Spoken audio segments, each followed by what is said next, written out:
Israel wants to see a Middle East of progress and peace. We want to see the three great religions that sprang forth from our region, Judaism, Christianity, and Islam, coexist in peace and in mutual respect. Yet the medieval forces of radical Islam, whom you just saw storming the American embassies throughout the Middle East, well, they oppose this. They seek supremacy over all Muslims. They're bent on world conquest. They want to destroy Israel, Europe, America. They want to extinguish freedom. They want to end the modern world. Now, militant Islam has many branches, from the rulers of Iran with their revolutionary guards, to Al-Qaeda terrorists, to the radical cells lurking in every part of the globe. But despite their differences, they are all rooted in the same bitter soil of intolerance. That intolerance is directed first to their fellow Muslims, and then to Christians, Jews, Buddhists, Hindus, secular people, anyone who doesn't submit to their unforgiving creed. They want to drag humanity back to an age of unquestioning dogma, unrelenting conflict. I'm sure of one thing. Ultimately, they will fail. Ultimately, light will penetrate the darkness.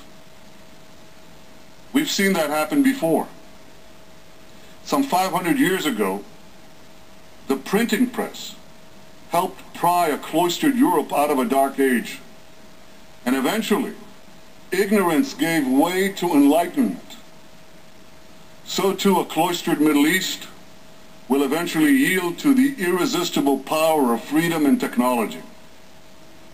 And when this happens, our region will be guided not by fanaticism and conspiracy, but by reason and curiosity. I think the relevant question is this. It's not whether this fanaticism will be defeated. It's how many lives will be lost before it's defeated. And we've seen that happen before too. Some 70 years ago, the world saw another fanatic ideology bent on world conquest. Now it went down in flames, but not before it took millions of people with it. Those who opposed that fanaticism waited too long to act. In the end, they triumphed, but at an horrific cost. My friends, we cannot let that happen again. You see, at stake is not merely the future of my country. At stake is the future of the world. And nothing could imperil our common future more than the arming of Iran with nuclear weapons. To understand what the world would be like with a nuclear-armed Iran, just imagine the world with a nuclear-armed Al-Qaeda. Now, it makes little difference whether these lethal weapons are in the hands of the world's most dangerous terrorist regime or the world's most dangerous terrorist organization. They're both fired by the same hatred. They're both driven by the same lust for violence. Just look at what the Iranian regime has done up till now without nuclear weapons. In 2009, they brutally put down the protests, mass protests for democracy in their own country. Today, their henchmen are participating in the slaughter of tens of thousands of Syrian civilians, including thousands of children, directly participating in this murder. They abetted the killing of American soldiers in Iraq and continue to do so in Afghanistan. And before that, Iranian proxies killed hundreds of American troops in Beirut and in Saudi Arabia. They've turned Lebanon and Gaza into terrorist strongholds, embedding nearly 100,000 missiles and rockets in civilian areas. Thousands of these rockets and missiles have already been fired at Israeli communities by their terrorist proxies. In the last year, they've spread their international terror networks to 24 countries across 5 continents, from India and Thailand to Kenya and Bulgaria. They've even plotted to blow up a restaurant a few blocks from the White House in order to kill a diplomat. And of course, Iran's rulers repeatedly deny the Holocaust and call for Israel's destruction almost on a daily basis, as they did again this week from the United Nations.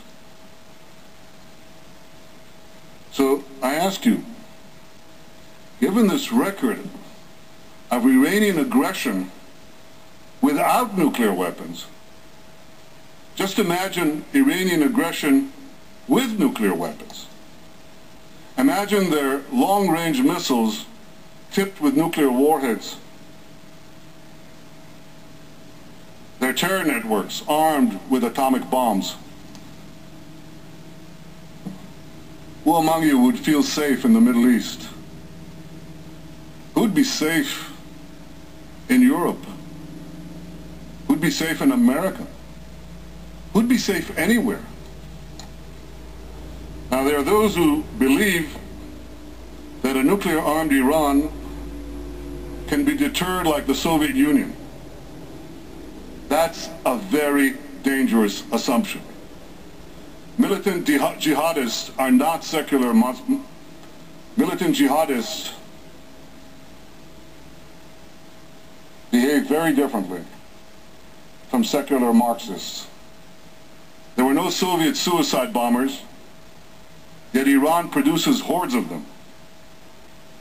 Deterrence worked with the Soviets because every time the Soviets faced a choice between their ideology and their survival,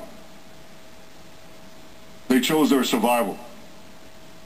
But deterrence may not work with the Iranians once they get nuclear weapons. There's a great scholar of the Middle East, Professor Bernard Lewis, who put it best. He said that for the Ayatollahs of Iran, mutually assured destruction is not a deterrent.